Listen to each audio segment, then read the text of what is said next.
Record थे। मैंने कहा अरे आपको कहाँ मिल गए? तो इन्होंने बड़ी सहजता से बताया कि कबाड़ी की दुकान पर मिले।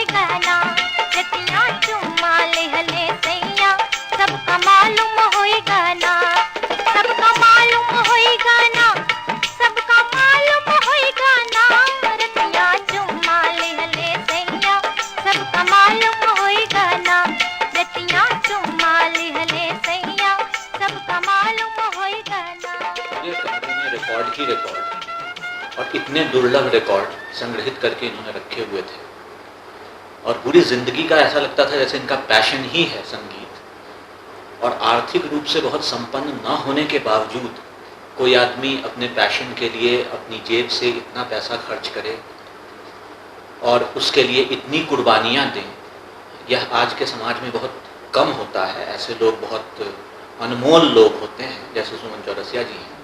उनका ये जुनून ही है जो उन्हें सारे संगीत प्रेमियों के बीच आदरणीय बनाता है। उन्होंने अपने परिवार को नाराज करने की हद तक जाकर लता जी और दीनानाथ जी के नाम से संगीत संग्रहालय की स्थापना की है।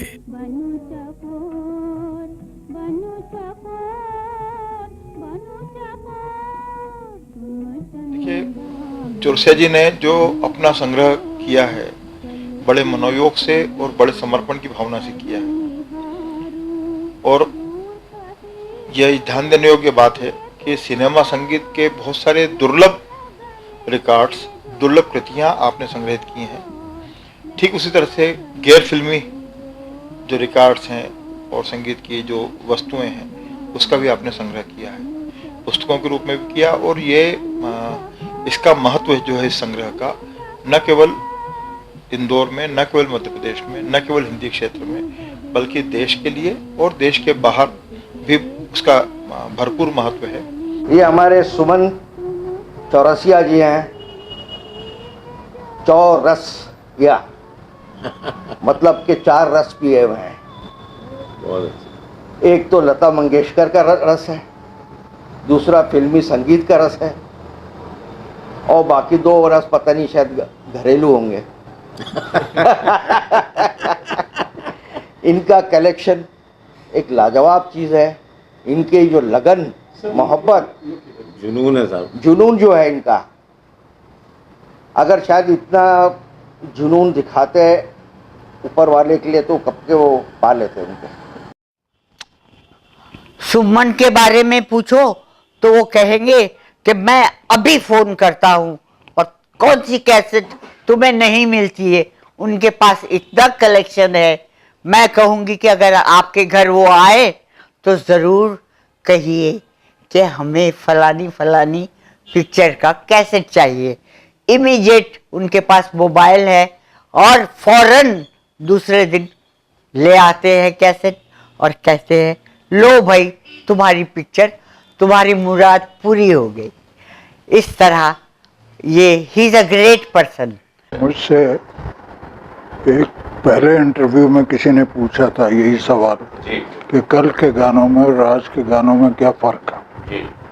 मैंने कहा था अगर थोड़े लफ्ज़ों में मुझसे आप जवाब चाहते हैं इसका, तो मैं यूं कहूँगा कि कल अच्छे गानों में कंपटीशन हुआ करता था, आज बुरे गानों में कंपटीशन हो रहा है। सुमन जी का मैं अभिनंदन करता हूँ और प्रणाम करता हूँ और इनकी लगन को, इनके शौक़ को, और ये बहुत बड़ी बात है जो सुमन जी, मतलब मुझे तो अभी आश्चर्य हो रहा है कि मैं इतने साल से इंडस्ट्री में हूँ, लाइन में हूँ, मेरे मित्र भी हैं कुछ इंदौर में, कभी किसी ने सुमन जी का जिक्र नहीं किया मुझसे। तो आज आए हैं तो मुझे बहुत खुशी हुई। तो सुमन जी के बारे में ये माना जाता है कि लता जी के सबसे ज़्यादा गाना उनके पास है, लेकिन ऐसा नहीं है। इनकी लाइब्रेरी में अभी तक हमारा जो संगीत रहा है, क्लासिकल संगीत, लोक संगीत, प्रादेशिक संगीत, मराठी का, पंजाबी का, गुजराती का, कर्नाटक का, इन सब की ध्वनि मुद्रिकाएं यहाँ पर हैं और बड़े बड़े मशहूर गायकों की। अगर आप इन गीतों को सुने, खासतौर पर जो लोकगीत सुमन के पास हैं, तो आपकी आंख खुलेगी और आप देखेंगे कि बहुत सी धुनें जो हमारे फिल्मों में है, खासतौर पर राज कपूर की फिल्मों में, वो सब धुनें 1939 से लेके 42 के बीच जो हमारे देश के लोक गायक रहे हैं, खासतौर पे गुजरात के और पंजाब के, उनमें वो धुनें आ चुकी हैं। ये देखा जाए तो एक राष्ट्रीय संपत्ति है जिसकी कोई ने कदर नहीं करी, चाहे फिल्म बनाने वाला हो, प्रोड्यूसर, चाहे रिकॉर्ड कंपनी हो, चाहे नहीं लेखक हो, गीतकार हो, और चाहे संगीतकार हो। तो इन्होंने कोई ने भी रिकॉर्ड इकट्ठी करके नहीं रखी। मुझे लगता है इसका सबसे अच्छा पहलू एक जो है कि ये एक व्यक्तिगत स्तर पर चूंकि शुरू किया गया है, तो इसमें दोनों चीजें हैं कि एक संभावना ये भी है कि आपको एक आज़ादी है कि सारा संग्रह आपको बहुत आसानी से आप जाकर सुन सकते हैं, उसका आनंद ले सकते हैं। लेकिन एक मुझे इसमें एक दिक्कत थोड़ी सी आने वाले समय में भी ये भी पेश मुझे नजर आ रही कि इसका एक प्रॉपर डॉक्यूमेंटेशन, एक दस्तावेजीकरण, और खास करके इंटरनेट के प्रादुर्भाव के बाद में जिस तरह की जरूरतें हैं हमारी, कह रहे हैं कि दुनिया पूरी एक छोटा गांव बनती जा रही, गांव में तब्दील हो गई है, तो उसको वेबसाइट पर किसी तरीके से इसका सारा डॉक्यूमेंटेशन, शायद संगीत उपलब्ध कर पाना मुश्किल है क्योंकि संख्या 20,000 से ज्यादा रिकॉर्ड्स की है, लेकिन कम से कम उनकी सूची दर्ज, उसकी फहरिस्त बन के कि दुनिया के किसी भी कोने में कोई बैठा हुआ है, तो अगर उस जरिए से अगर ये संग्रहालय संगीत प्रेमियों तक और शोधार्थियों और विद्यार्थियों तक पहुंच सके तो एक बहुत बड़ा काम होगा। सुमन चौरसिया जी के इस अद्भुत प्रयास ने कहीं ना कहीं हम युवाओं को एक प्रेरणा भी दी है। तो ऐसे सुमन चौरसिया, मैं समझता हूँ ये हमारे इंदौर शहर के लिए गौरव की बात नहीं है, हमारे मध्य प्रदेश के लिए गौरव की बात नहीं है, हमारे समूचे देश के लिए, और देश ही नहीं दुनिया में जहां जहां संगीत के प्रति समर्पण जिन लोगों के मन में है उन सब के लिए प्रेरणादायी अगर कोई हो सकता है, कोई व्यक्तित्व हो सकता है तो वो सुमन चौरसिया जी हो सकते हैं। की विशेषता तो खास करके जो उन्होंने रिकॉर्ड का अपना संग्रह किया हुआ है, और रिकॉर्ड के मामले में कह दूं कि जिसको जो चीज़ लता जी के बारे में कहीं पर भी ना मिले, केवल उनसे संपर्क कर लीजिए ना, तो आप समझ लीजिए वो कलेक्शन उनके पास में बिल्कुल है ही। और काम करने का उनका तरीका ये है कि उन्होंने आज तक कभी भी अपनी आर्थिक स्थिति की तरफ नहीं देखी। उनके पास में जो भी था, उनका तन, मन और धन तीनों उन्होंने ना इस संग्रहालय के लिए ना समर्पित कर दिया हुआ है।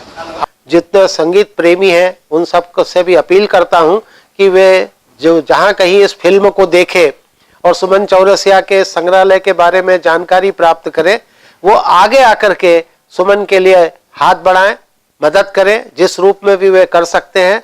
और इस संपदा को जो उन्होंने अपने प्रयत्नों से 50 साल के लगातार प्रयत्नों से अपने जीवन को होम कर दिया, उसको प्रचार प्रसार करने में और उसको यथास्थान दिलाने में मदद करेंगे तो बहुत बड़ा काम हो सकेगा। कि जब 1902 25 नवंबर से लेके अंतिम रिकॉर्ड HMV सारेगामा की दिल तो पागल है, और अंतिम रिकॉर्ड जो फॉरेन से बन के आई हिंदुस्तान में वो रही वीर जारा, वो भी संग्रहालय में मौजूद है। किंतु ये कहना बहुत गलत है कि मेरे पास सब कुछ है। आज भी मेरे पास 1932 से लेके 1990 तक जब तक रिकॉर्डें बनी, उसमें 1100 रिकॉर्ड आज भी कम है, और वो तलाश।